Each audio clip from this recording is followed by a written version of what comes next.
Hi YouTube. Hey YouTube friends and family, it's your boy GV Reviews, and today I'm doing a video about the Washington Monument. So we're on top of the Washington Monument, and I'll show you a little bit of the things about it and some of the views. So let's get at it. This is the Washington Monument. It's an obelisk in the National Mall in Washington, D.C. It was built to commemorate the first president of the United States, George Washington. He was the commander of the Continental Army, if you don't know about the United States, from 1775 to 1784 in the American Revolution. And he was the first president of the United States from 1789 to 1797. This is the largest standing stone monument in the world, or stone structure in the world. It's about 554 feet tall, and it is a stone structure. It's a hollow obelisk. And so that's interesting in the sense that if you see it from the outside, you probably think that it's a solid structure, but actually inside there's stairwells and there's an elevator to the top. It is managed by or I should say, it is stewarded by the National Park Service. And what they do is they make sure that people can go there and tour the inside, but they also make sure that the structure maintains its structural integrity and safety. And it is probably one of the most iconic features of Washington, D.C. skyline. It stands, as the tallest structure in the city, and it is the view that you see when you're flying into the National Airport. It is probably, again, one of the most iconic structures, not just in Washington, D.C., not just in the United States, but in the world. Construction of the monument began in 1854, and it took about 23 years for this monument to be built. They finished the construction in 1887.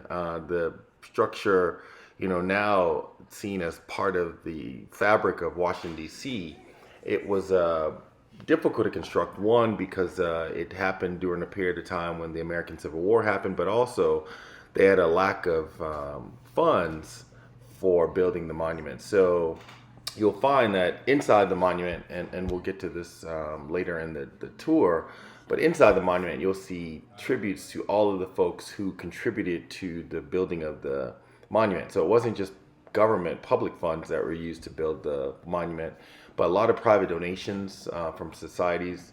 They had it was called the Washington National Monument Society, and they actually did fundraising all across the United States to try to build this commemoration to George Washington.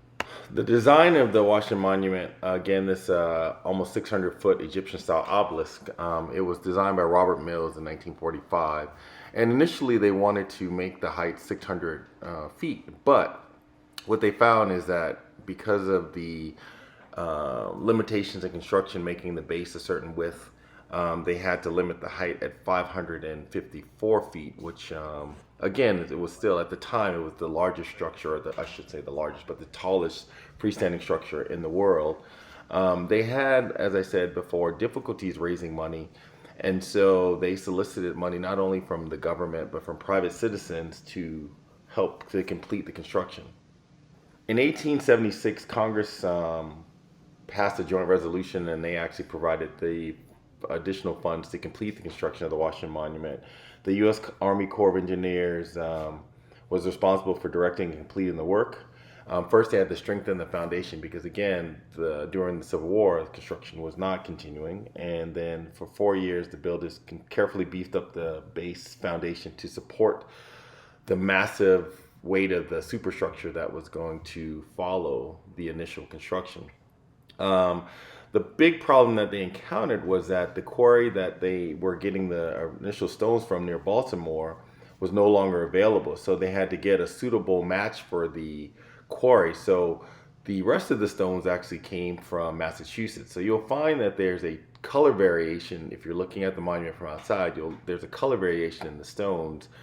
It becomes more prevalent if you look at the Washington Monument during rainy days. You can really see the difference in the color stone, but it's definitely prominent. This color variation was definitely not only prominent, but troublesome to the builders. So What they did is they actually decided to go back to the quarries in Baltimore to get a more favorable match. So you'll see, again, you'll see the color variation, but you'll find that the stones actually start to match again as they go up the monument because they went back to the Baltimore quarry to provide the final stones to complete the structure. On the elevator ride, you may have noticed that it wasn't very long to get to the top. The original elevator actually was replaced in 1901. This elevator that is currently in there is an electric elevator. The first one was steam powered.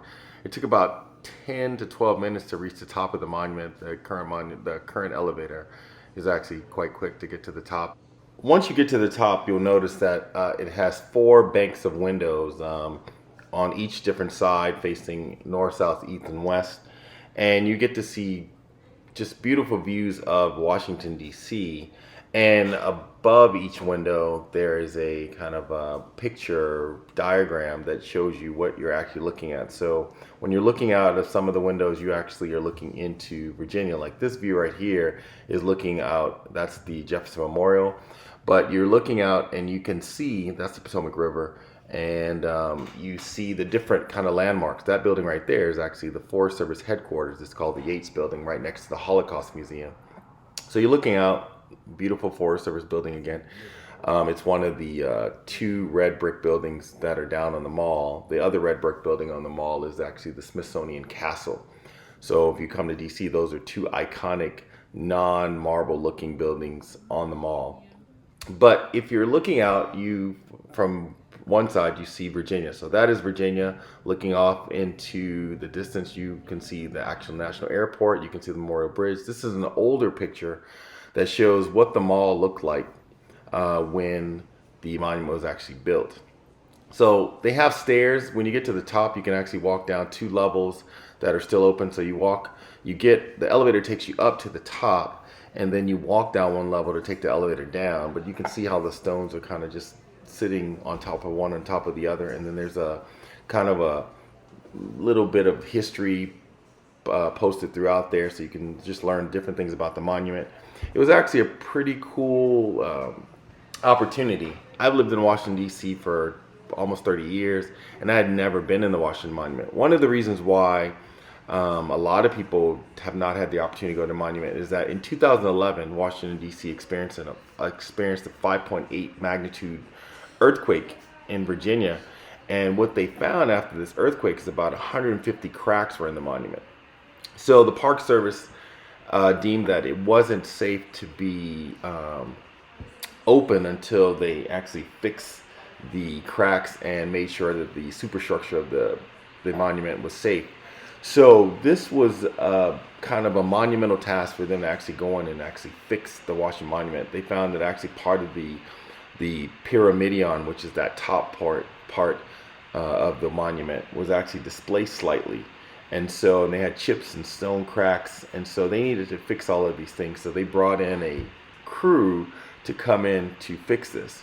The Washington Monument was actually closed from 2011 through 2014. The total cost of the repair is about $15 million, with taxpayers funding about $7.5 million of the cost, and a private citizen, David Rubenstein, paying the other $7.5 million. When they opened it, it wasn't without problems. It remained open from 2014 to 2016, but the Park Service really discovered that there were some reliability issues with the elevators. So the monument was closed again from 2016 to 2019. This project to renovate the elevator system was a $2 to $3 million project. And so that was correcting some of the mechanical issues and some of the computer issues with the elevator. So after all of this time, after the earthquake, the monument finally opened, and this is what you're seeing today. So I would say, it was money well spent to ensure the safety of citizens and tourists that actually go visit the monument.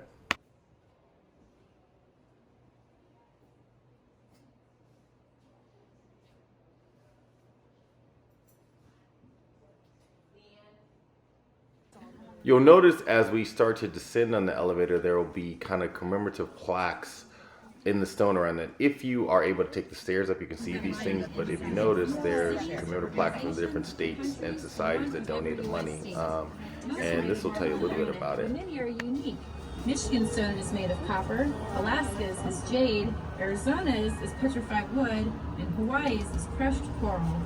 On the second flow down, you will see two of the largest commemorative stones.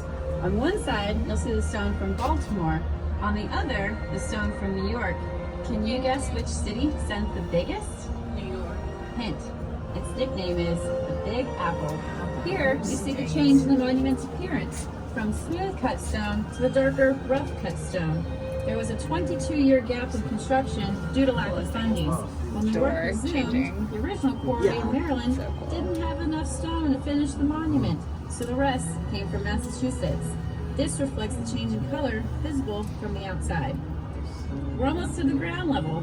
The doors will open soon. As you exit, on your right, check out the graffiti left by Civil War soldiers. Thank you.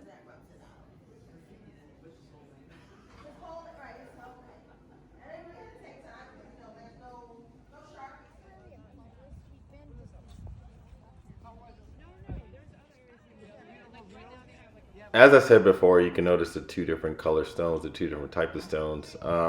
But if you're in Washington, I would say definitely come visit the monument. It's awesome. Please subscribe, like below, and hit that notification bell. Thank you, boy GB Reviews, and I'm out. Subscribe right below.